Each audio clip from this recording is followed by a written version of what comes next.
Yesterday, Sayadaw spoke about jhana, and so far he has only explained about the two factors of vitakka, right aiming, and vichara, rubbing.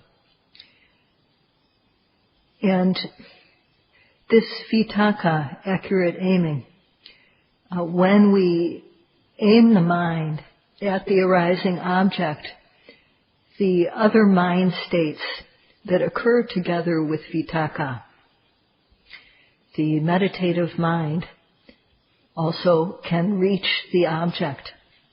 It meets the object head on, and therefore the rubbing quality of vichara also occurs. When that happens, then sloth and torpor, tina meda, and skeptical doubt, vicikecha, are overcome. And thus it's said, viveche va kamehi, vivecha akusalehi tamehi. One is free of the kilesa kamas, the kilesas which take sense pleasures as their object. This happens due to the repeated application of the mind that comes about when vichara occurs. And vichara also overcomes skeptical doubt, vicikecha. So initially, we need to work to become free of the nivaranas, the obstacles to concentration. This is the yogi's job. And this practice, this is a duty. This is not a luxury. Why not? Because people have a responsibility to control themselves, to gain mastery over themselves, to have victory over oneself.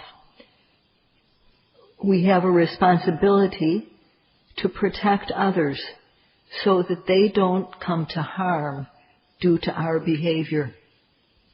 This is a duty, and it's among a human being's most important tasks.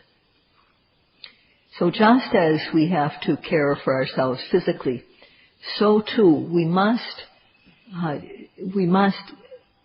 take responsibility for our mentality.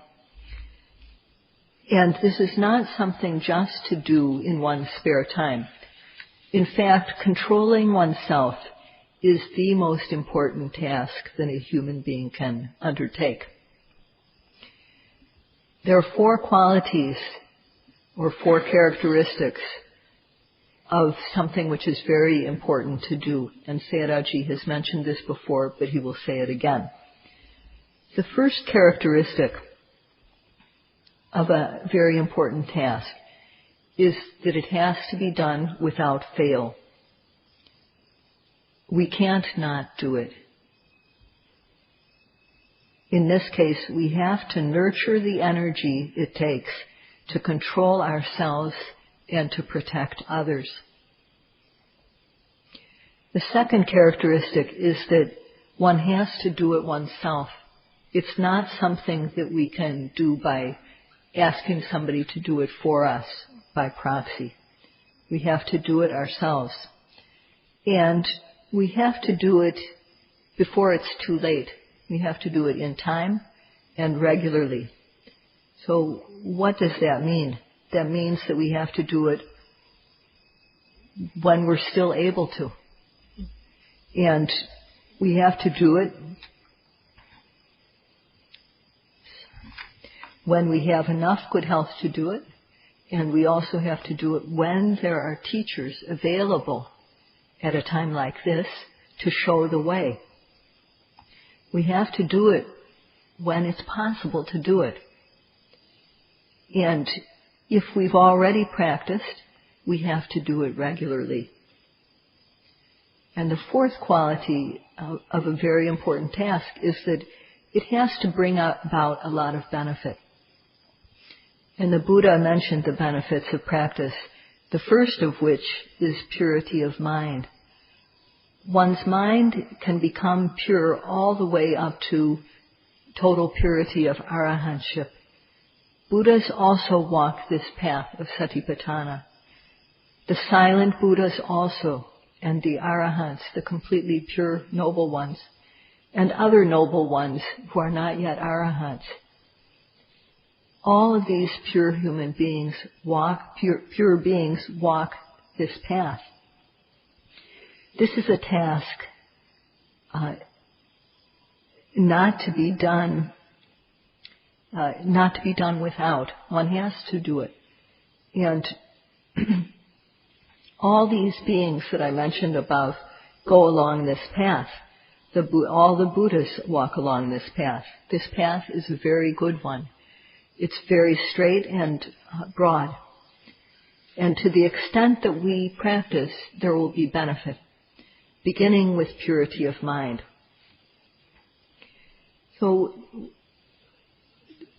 with this we can control ourselves and thus protect others. Because people are not able to control themselves, they commit transgressive acts. They commit violence against other people, and this makes other people and other beings, and this makes others suffer. We have a duty to control ourselves so that that doesn't happen. So now we all know what these four qualities of a most important task are. So now is a good opportunity to practice. And Sayadaw urges the yogis to work respectfully, continuously, and steadily, without taking breaks. If we know what makes up an important task, and we have the idea, too, that this is a really important task, if we go then to a place like this, where one can undertake to control one's body, speech, and mind, then one must understand what our responsibility is. Our first responsibility is to stay alone. Although we have others around as we practice, we have to stay by ourselves. This is called kaya viveka. For the most part, people want to have a companion. This is because they don't know about anything better.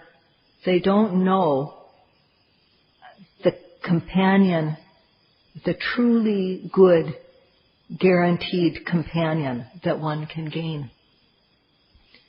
And to gain this good companion, one has to give up the normal companionship. One has to stay alone, regardless of friends that are here, and one has to practice deeply. When one is going to truly undertake meditation, then one can't let the kilesas come into the mind. If we miss noting, if we don't work carefully, then the companionship of kilesas comes into our mind, and we want to get something good, we think about how to get it, and so on. So instead of noting, we are involved with kilesas. And if we encounter something likable, then we then we crave for it, we long for it. If we encounter something that is not to our liking, and then following the dislike, there will be anger. And when we do this valuable work, we don't have a keen mind. We feel lazy, and we want to back off, and we feel worn out, and the mind is sluggish. And laziness occurs a lot of the time. And because there's no suitable control, the mind goes to where it wants. And if the mind happens to go to the past and think about something that we might have done wrong, then there will be regret. Or if one remembers something that one should have done but didn't do, also there will be regret and remorse. And then there can also just be wavering. What is it? What is it? Not being clear. All these factors block the truly good work that we are trying to do. And because they block us, they're called nivaranas, or obstacles. And they're also called vinivaranas. They block the wholesome, clean mind. They're very disturbing to the mind. And they're also called Chetanopakilesa. That means that they make the mind dirty. Without a clean mind, no knowledge can arise. And whatever knowledge we've obtained becomes weakened when the nivaranas are there.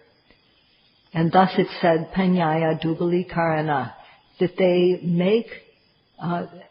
make wisdom weak, whatever wisdom we gained.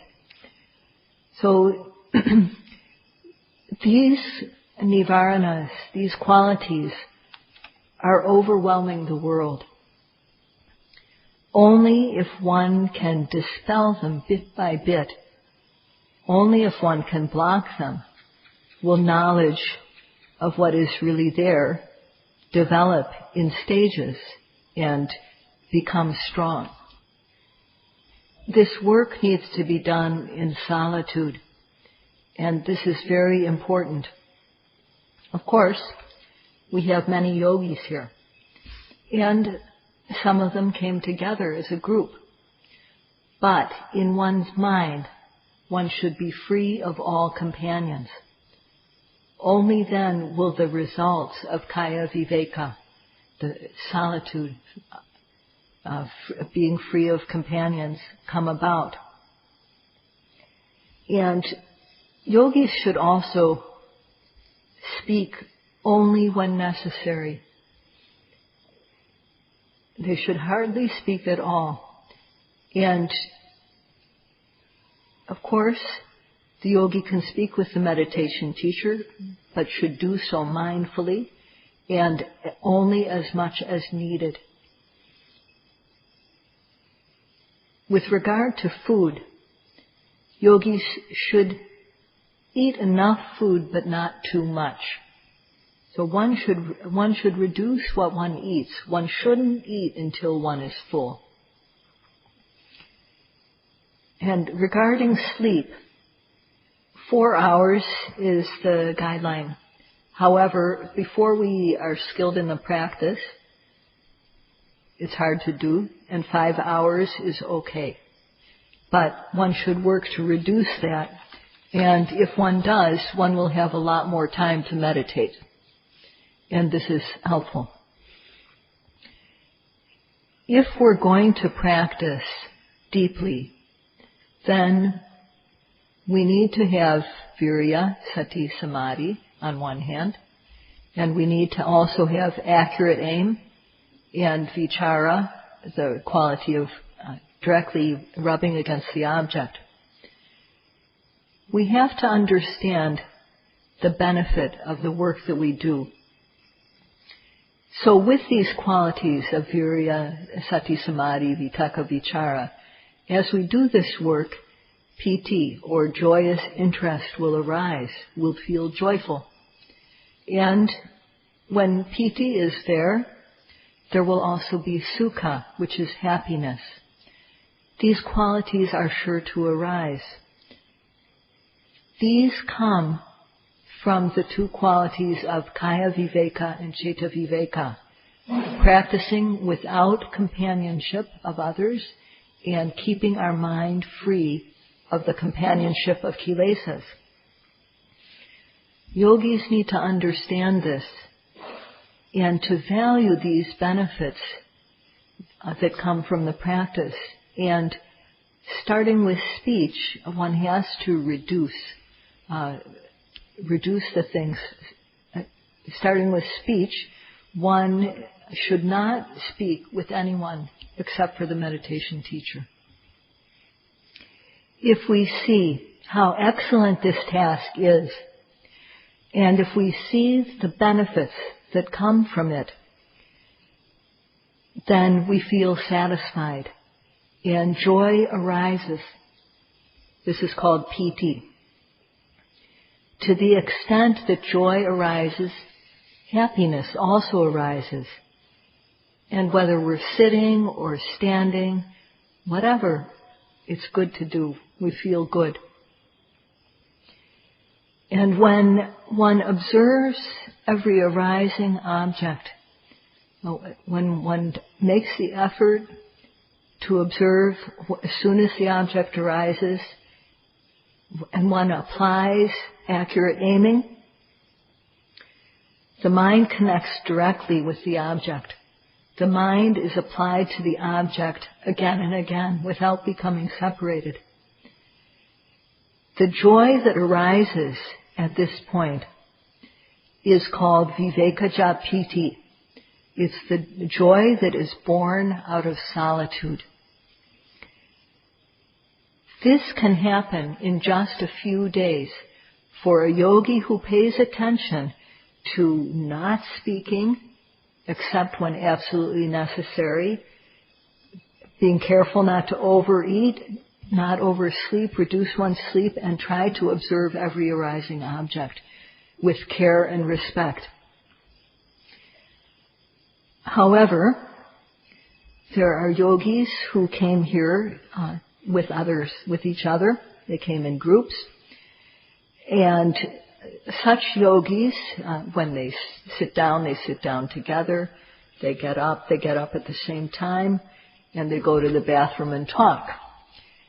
And the local yogis have gotten a bad reputation in this regard. And yogis are seen to be walking together. Sayadaw said, one should not be doing this, and one should not be looking to the side when one goes somewhere. One shouldn't be looking here and there. This type of behavior that Sayadaw has mentioned is disgusting.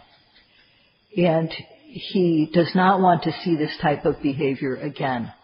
All these things that he has mentioned just now. He says that you should value what you do. And if one doesn't, then one won't stay in solitude. One won't create this kaya viveka. One will have a companion. And if one stays with one's friends or a friend, then one will not get the joy that arises due to the solitude. And one will be wasting one's valuable time. So one will also not be noting. So Sayadaw says that every time we sit down, stand up, bend our arm or leg, stretch our arm or leg, and so on, these actions should be done with careful noting, with paying careful attention. If there's no difference in a yogi's practice within 1 to 2 weeks, it's because the yogi has faults. The solitude, physical solitude, kaya viveka, is not occurring. And also the solitude of the seclusion of the mind, citta viveka, is also missing. This comes about through noting. If there's no kaya viveka and citta viveka, seclusion of body and mind, then no joy will arise.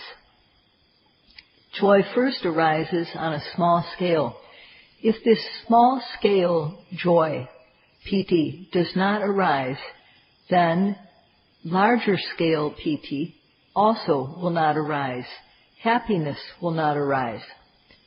So Sayadaw makes this warning, and it is done so in accordance with what the Buddha taught. Because of talking with our friend, then the collectedness of mind that comes from doing this valuable work is lost.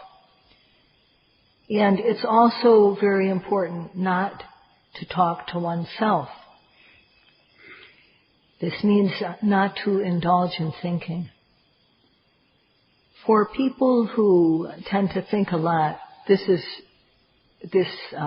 happens. This talking to oneself goes on without end. While one sits, whether one is sitting alone or with others, and other times as well, wherever we may be, if we have the habit of reflecting on things, we'll be thinking, what is that? What is that? What is that? And this is due to having the habit of thinking a lot. And one even indulges in a question and answer period with oneself. So if we do this type of thing for 5 minutes, then there's 5 minutes of lost time while we're thinking. 10 minutes of thinking brings about 10 minutes of lost time, and 30 minutes will bring about 30 minutes of lost time. And Sayadaw says firmly, do not do this. This task of meditation is not thinking work. It's thinking work. It's not reflective work. It is practical work. So try to put your thinking on hold and pay attention to the practical work. If you can observe, starting with the rising and the falling, if you can observe every object that arises without missing, then there will be no chance for thoughts to arise. Or, if they do, we will know immediately when they do and be able to quell them. If our noting is continuous, due to being free of personal companionship and due to being free of kilesas, due to this solitude of body and mind, joy will arise and we'll feel very satisfied. And at that point one comes to understand that this joy is far better than any joy previously experienced, far better than the joy one experienced before. And because of this satisfaction, respect for the practice, care in trying to be as continuous as possible, steadiness of practice all come about.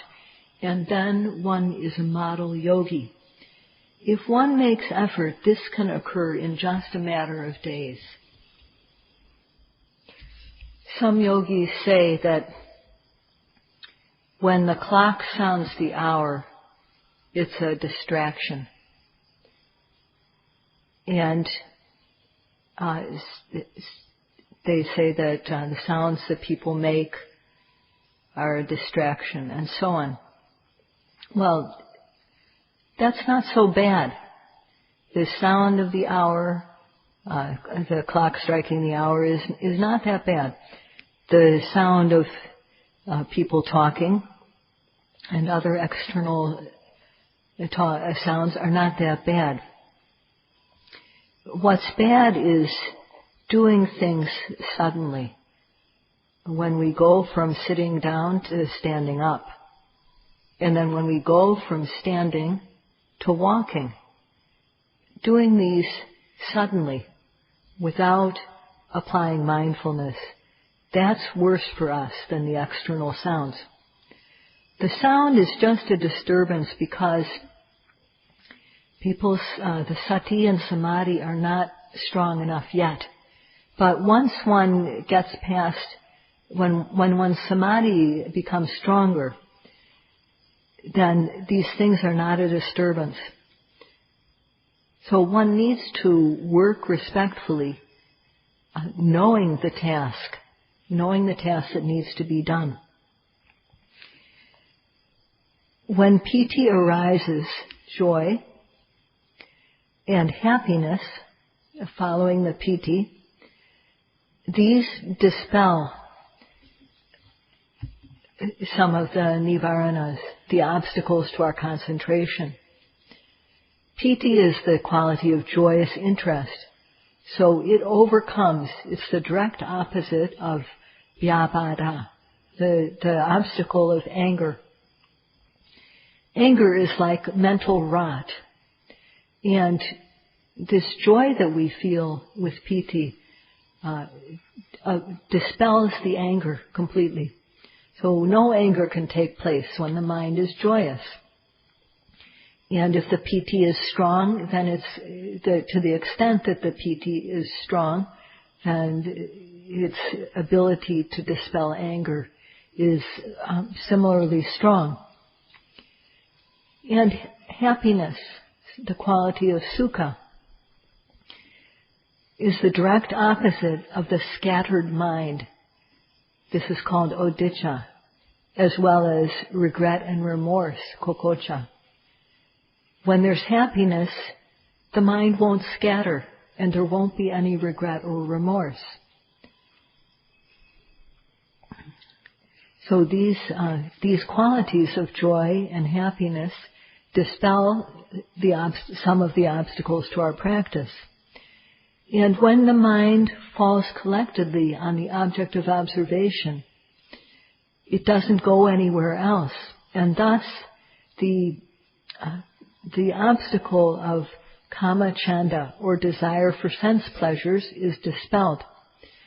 Kama chanda is the desire to see good things, hear good things, taste, smell, touch good things, think good things. So when the mind is collected on the object with samadhi, then it can't go to these sense desires. The nivaranas are qualities that disturb our mind, and they make it impossible to have kusala. Whether it's the kusala that we do of practice or whether it's jhana, one can't have kusala when the nivaranas are there. But because of applying the practice, applying effort, accurate aim, with piti arises, happiness arises, then one will be free of the nivaranas, the obstacles to practice. And when that happens, the mind is clear. So when the mind is clear, knowledge can develop, beginning with the discernment of nama and rupa, the physical and the mental. Once the mind is clear, knowledge develops in stages. And the factors, the wholesome factors in one's mind, become very strong gradually. So one should try to be an even better yogi than one already is.